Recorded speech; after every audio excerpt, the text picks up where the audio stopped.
नमस्कार दर्शकों, मैं ज्योतिषाचार्य स्नेहलता अपने चैनल नक्षत्र पर आप सभी का हार्दिक स्वागत करती हूँ। आशा है आप सभी कुशल मंगल होंगे।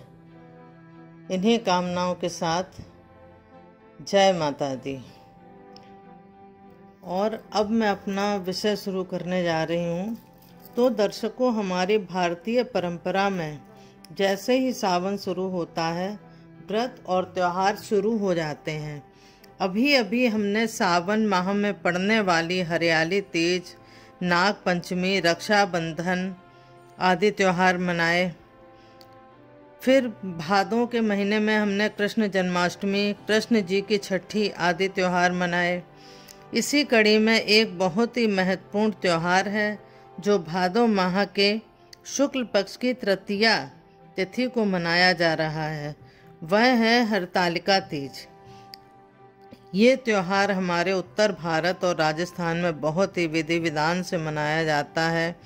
आइए देखते हैं इसका शुभ मुहूर्त, पूजा विधि, व्रत कथा और ये व्रत कैसे किया जाता है, इसका विधान सुनिए।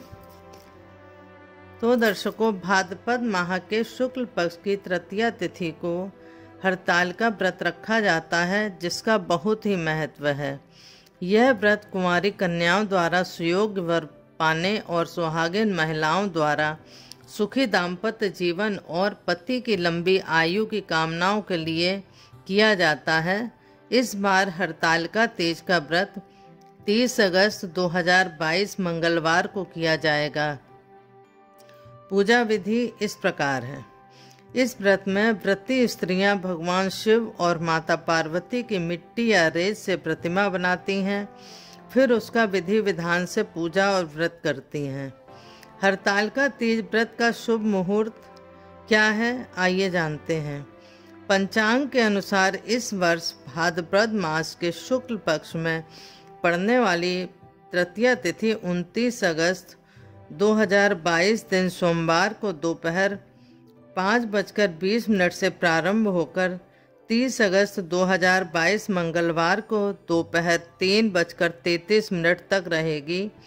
अतः हरतालिका तीज का व्रत 23 अगस्त को ही उदया तिथि में ही किया जाएगा। इस दिन पूजा का शुभ मुहूर्त प्रातःकाल 5:58 से लेकर 8:31 तक रहेगा। हरतालिका तीज व्रत की पूजा विधि इस प्रकार है।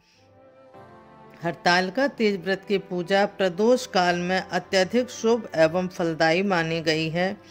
इस दिन स्नान करने के बाद चौकी पर एक लाल रंग का वस्त्र बिछाएं। माता पार्वती और महादेव जी की जो मिट्टी की प्रतिमा बनाई है उसे केले के पत्ते पर स्थापित करें।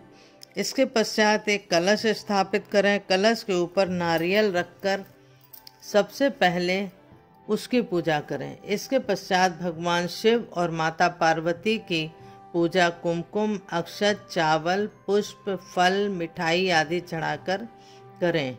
भगवान शिव और माता पार्वती को वस्त्र अर्पित कर उनका श्रृंगार करें। माता पार्वती के 16 श्रृंगार की वस्तुएं अवश्य अर्पित करें। हरतालिका व्रत की कथा पढ़ें या सुनें। उसके बाद आरती करें। व्रत की कथा इस प्रकार है। हरतालिका तीज व्रत कथा शिवजी ने ही माँ पार्वती को सुनाई थी। शिव भगवान ने इस कथा में माँ पार्वती को उनका पिछला जन्म याद दिलाया था। तो कथा इस प्रकार है। हे गौरा, पिछले जन्म में तुमने मुझे पाने के लिए बहुत छोटी उम्र में कठोर तप और घोर तपस्या की थी।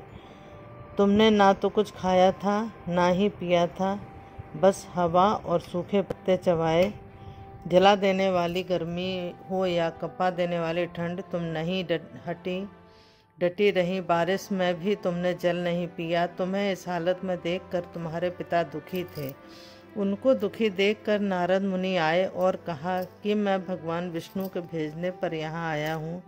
वह आपकी कन्या से विवाह करना चाहते हैं। इस बारे में मैं आपकी राय जानना चाहता हूँ। परंतु जब तुम्हें इस विवाह के बारे में पता चला तो तुम दुखी हो गई।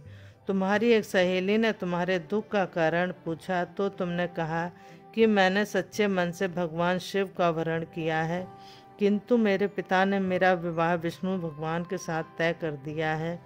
मैं विचित्र धर्म संकट में हूँ। अब मेरे पास प्राण त्याग देने के अलावा कोई और उपाय नहीं बचा।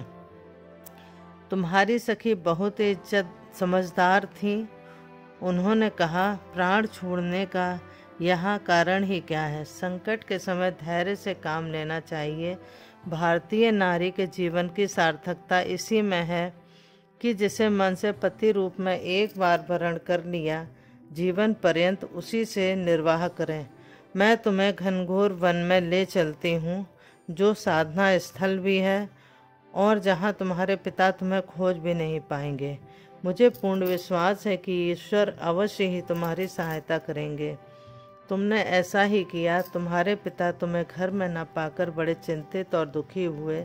इधर तुम्हारी खोज होती रही, उधर तुम अपनी सहेली के साथ नदी के तट पर एक गुफा में मेरी आराधना में लीन रहने लगी।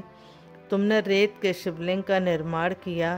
तुम्हारी इस कठोर तपस्या के प्रभाव से मेरा आसन हिल उठा और मैं शीघ्र ही तुम्हारे पास पहुंचा और तुमसे वर मांगने को कहा।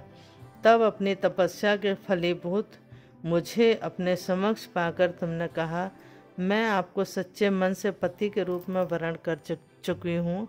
यदि आप सचमुच मेरी तपस्या से प्रसन्न होकर यहाँ पधारे हैं तो मुझे अपनी अर्धांगिनी के रूप में स्वीकार कर लीजिए। तब तथास्तु कहकर मैं कैलाश पर्वत पर लौट आया। उसी समय गिरिराज अपने बंधु बांधवों के साथ तुम्हें खोजते हुए वहाँ पहुँचे। तुमने सारा वृतांत बताया और कहा कि मैं घर तभी जाऊंगी अगर आप महादेव जी से मेरा विवाह करेंगे। तुम्हारे पिता मान गए और उन्होंने हमारा विवाह करवाया। इस व्रत का महत्व यह है कि मैं इस व्रत को पूर्ण निष्ठा से करने वाली प्रत्येक स्त्री को मनोवांछित फल देता हूँ। इस पूरे प्रकरण में तुम्हारी सखी ने तुम्हारा हरण किया था, इसलिए इस व्रत का नाम हरतालिका व्रत हो गया। इस व्रत से जुड़ी एक मान्यता यह भी है कि इस व्रत को करने वाली स्त्रियां पार्वती जी के समान ही सुखपूर्वक पति रमण करके शिवलोक को जाती हैं। सौभाग्यवती स्त्रियां अपने सुहाग को अखंड बनाए रखने और अविवाहित युवतियां मन मुताबिक वर पाने के लिए हरतालिका तीज का व्रत करती हैं। इस दिन व्रत करने वाली स्त्रियां सूर्योदय से पूर्व ही उठ जाती हैं और नहाकर श्रृंगार करती हैं। पूजन के लिए केले के पत्तों से मंडप बनाकर गौरी शंकर की प्रतिमा स्थापित की जाती है। इसके साथ पार्वती जी को सुहाग का सारा सामान चढ़ाया जाता है। रात में भजन कीर्तन करते हुए जागरण कर 3 बार आरती की जाती है और शिव पार्वती की कथा सुनी जाती है। इस व्रत के व्रती को शयन करना निषेध है। इसके लिए उसे रात्रि में भजन कीर्तन के साथ रात्रि जागरण करना पड़ता है। प्रातःकाल स्नान के पश्चात श्रद्धा एवं भक्ति पूर्वक किसी सुपात्र सुहागिन महिला को श्रृंगार सामग्री, वस्त्र, खाद्य सामग्री, फल, मिष्ठान एवं यथाशक्ति आभूषण का दान करना चाहिए। रेत के शिवलिंग बनाएं तो उनका जलाशय में विसर्जन किया जाता है और खीरा खाकर व्रत को संपन्न किया जाता है। तो दर्शकों, आज का मेरा विषय बस इतना ही। अब मैं अपना विषय यहीं समाप्त करती हूँ।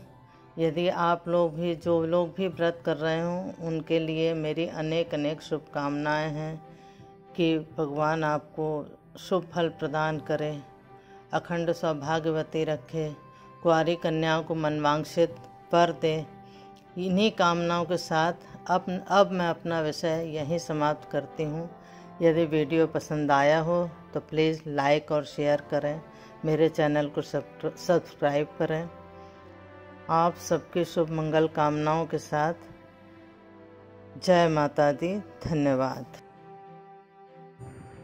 अगर आप लोगों के कोई सवाल हो या समस्या हो या आप किसी विषय में जानकारी प्राप्त करना चाहते हैं तो कृपया कमेंट बॉक्स में लिखकर मुझे बताएं। मेरी पूरी कोशिश रहेगी कि मैं जल्द से जल्द आपके सवालों का जवाब दूं। और यदि आप कुंडली दिखाना चाहते हैं या बनवाना चाहते हैं तो आप मुझे फ़ोन करके मुझे अपनी समस्या बता सकते हैं, कुंडली दिखा सकते हैं या बनवा सकते हैं। वो सशुल्क होगी। मेरे फ़ोन नंबर आपको व्हाट्सएप पे मिल जाएंगे।